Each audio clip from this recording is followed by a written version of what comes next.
Okay, this is our AP Physics homework set, UT Quest on work and energy. Some of you might have got to this problem and, I don't know, might have started crying, might have started going to Google, might have started texting your friends. This is actually a really good problem. It blends a lot of our physics concepts together in one problem. Okay, let's take a look how we solve this. This is a very, very multi-step problem, and I'm going to go through the steps that you're going to need to do.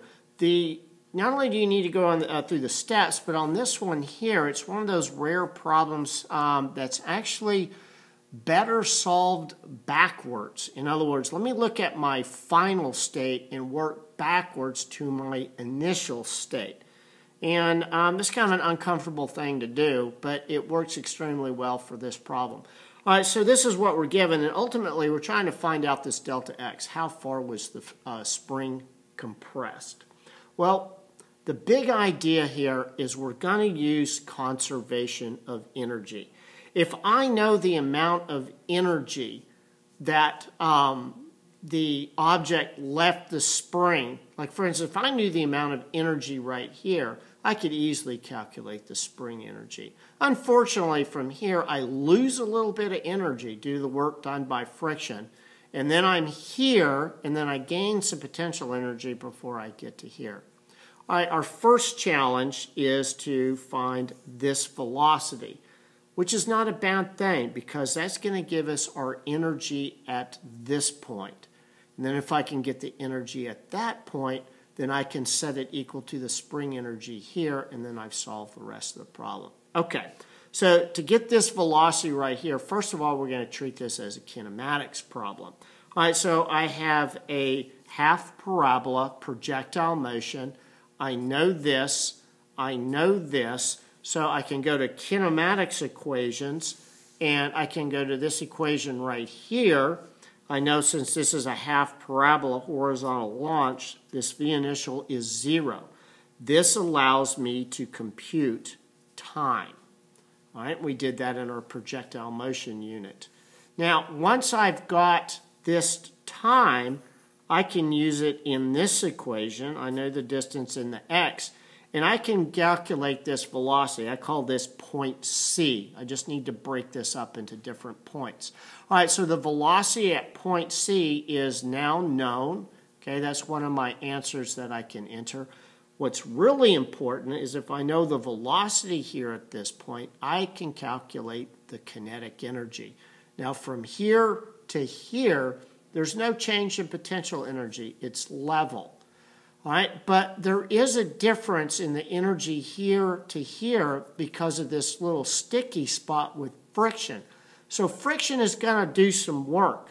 So as I go from here to here, I'm going to lose energy due to that work of friction. Let's find out how much energy I'm going to lose right there. Okay, but before I do that, here's my energy at point C. I just computed this. I know the mass. So I can compute my energy at this point right here. Now this energy is lower than the energy here because we have work lost due to this friction. Now how do I do that? Well, I know that energy lost is the same thing as work. So my energy lost from B to C is going to be equal to the amount of work done by friction. Okay, well, what's the work done by friction? Well, it's a friction force acting over a certain distance. I call it a negative. Why?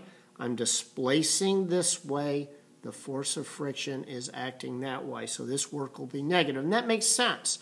I will lose energy from here to here. All right, so how do I get the force of friction? Well, that's mu k, force normal. Force normal is going to have an equal magnitude to the weight. So I know all of these variables, so I can calculate that work done by friction. Okay, now here we need to think about this a little bit. My energy at point C plus the work lost to friction equals the energy at point B. All right, but I thought you said the work was negative and the energy was lost. It is, but remember, we're going backwards. So if I lost energy this way, then I want to add that energy back because ultimately I want to find the energy here at B. Okay? So the energy at B is the energy at C plus this energy lost on this sticky spot. Right? So this is going to give me my energy at B. Now once I have my energy at B, that's going to be easy. That's just going to be equal to the energy of the compressed spring.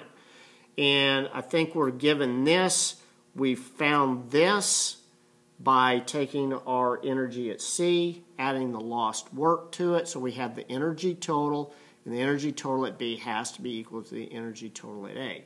All right, so I'm able to compute this K. All right, and then it asks, okay, what is my velocity right here? Well, there's an easy way and there's a hard way. I know the velocity here. I know my kinematics. And remember that V final is a vector sum of Vx added to Vy. And then I can get this result through Pythagorean. If you want to go through that pain, knock yourself out. But let me show you an easier way. All right, so let's get the velocity final. Well, if I look at my scenario, by conservation of energy, my energy at point C and my energy here have to be equal. Well, what I'm going to do is I'm going to now call this my zero potential energy reference level. So that means at this point here I've got some kinetic energy due to this velocity, and I have some potential energy due to this height.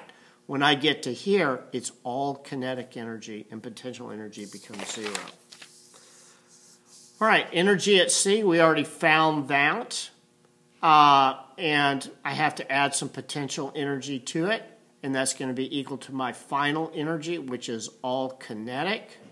And the potential energy here has gone to zero. So all we need to compute is V final. And we've got that problem.